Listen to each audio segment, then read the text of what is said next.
Hello and welcome back to Tommy's Top Shelf Comics. I'm Tommy, joined by Murphy. Hello. We're back with this week's top 5 comics. They were last week's, next week's comics, and now they're this week's comics. In fact, they are. They are.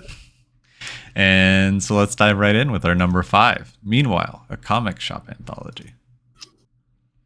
So this one it reads The Squeak of the Spinner Rack, the flip of fingers going through back issue bins, expensive vintage books suspended inside their clear prisons, Wednesday warriors gathered at the monolithic wall of new releases, a child's excited query of, can we please get this? A debate at the front counter about who's stronger, who's faster.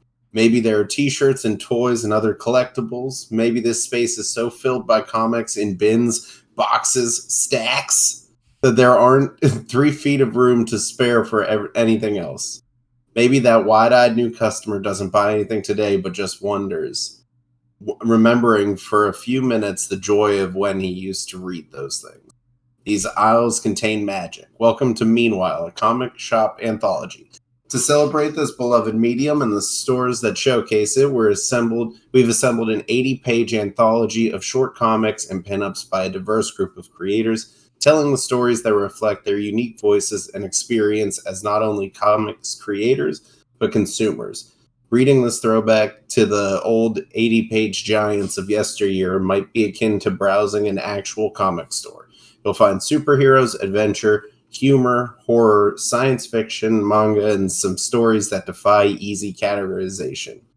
Meanwhile, a comic shop anthology is an 80-page perfect bound comic book with a 12-point gloss cover and 70-pound uncoated interior pages, with stories and art in full color, single color, and black and white. Woo! Dude, I think the video's over after that. That's the length of the video. I should have really thought about it and cut that down a little bit. No, it's all super awesome. I think this is a great pickup. I mean, if you don't regularly go pick up comics, I mean, this is one that literally anybody could pick up and enjoy.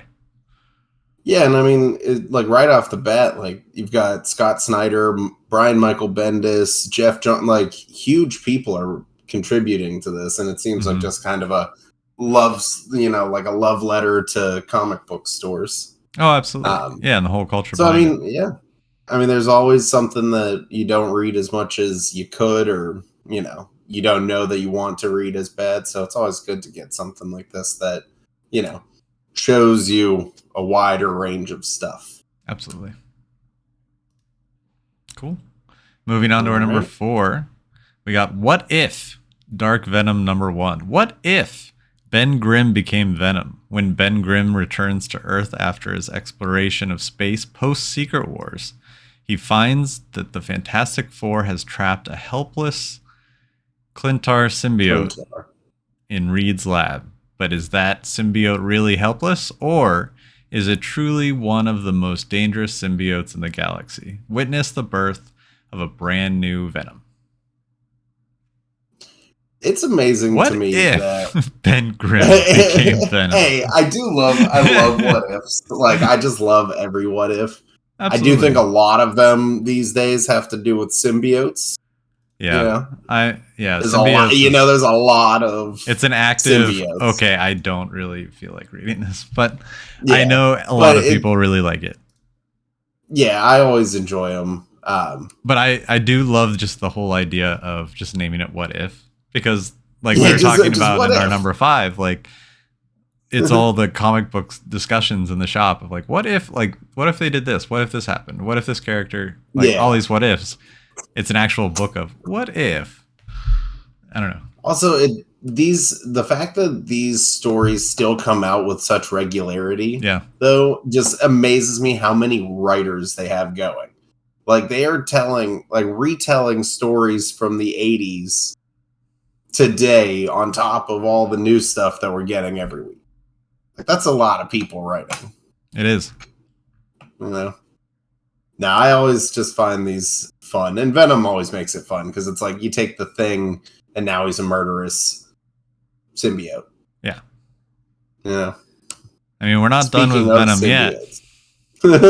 Our number 3, Death of the Venomverse. So the end of the Venomverse is here. Cullen Bunn and Gerardo Sandoval reunite to bring the symbiotic axe down on the Venomverse. Carnage has been building his powers up, extracting unique abilities from many villains throughout the Marvel Universe to the point of traversing the multiverse with one goal: kill any and all Venoms.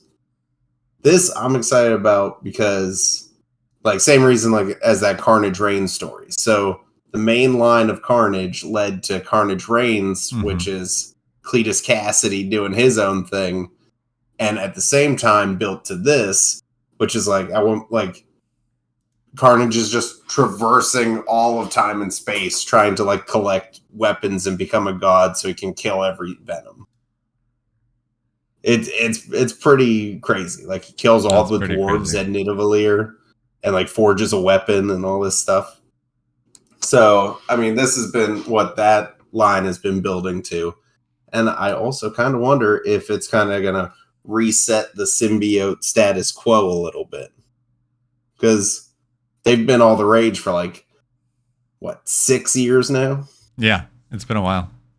So I feel like this might be one of those times where they can start cutting back and putting other things in the forefront too. So you think this is the climax if they just keep building there, or are they just going to keep building on this? I mean, they'll probably keep building onto it. Yeah. But we'll see. I feel like it's just one series after another with the Venom and the Carnage. Well, like the verse thing, like I get that these days all they're really pushing is multiverse. Yeah. You know. So it's like we got Spider-Verse, great. Then we had like Venomverse, we've had all these different universes of Spider-Man adjacent. Yeah. Yeah, and it'll never stop. No. It'll just never stop. No. But moving on to our number 2, Dark Droids number 1, Star Wars, new event. We're here already. Yeah, we said it was going to be like 6 months, and then it was 2 months later. Scourge of the Droids, a Star Wars epic like you've never seen before. Who or what is the Scourge, and why is no droid safe? As a corruption spreads from one droid to the next, the rebellion and the Empire face chaos. What role does Ajax Sigma play in all of this? And whose side is he on? Find out when horror comes to a galaxy far, far away. Charles Soule continues his legendary run on Star Wars with the most ambitious event in Star Wars comics history. Joined by his War of the Bounty Hunters collaborator Luke Ross, the Superstar team carves a new path for the future.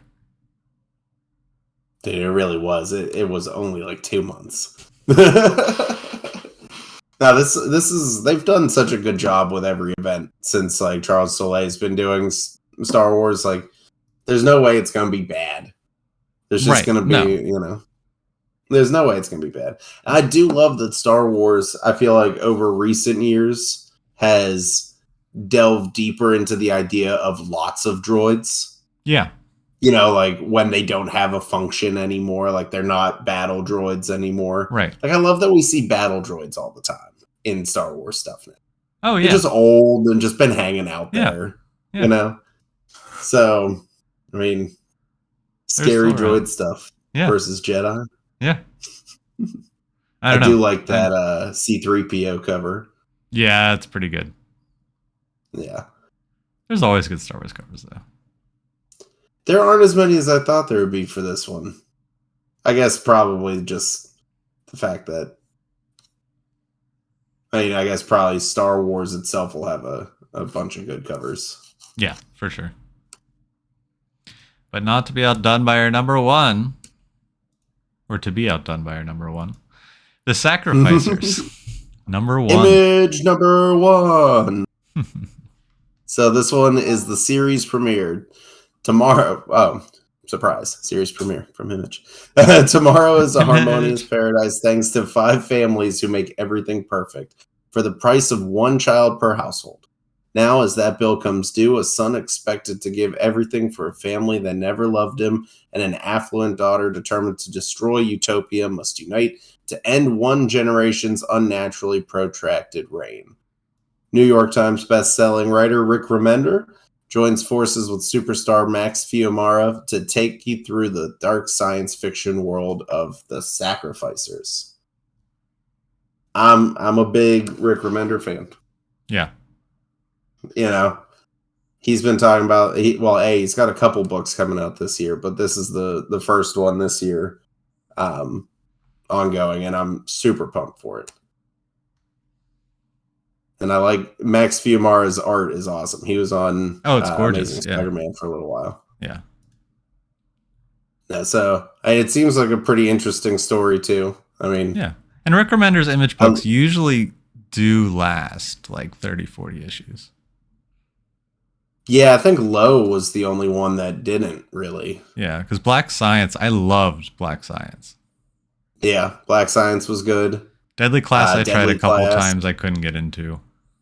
I don't know. Yeah, I never finished it, but I did get dangerously close. I'm pretty sure. Could have just piled on through one more time.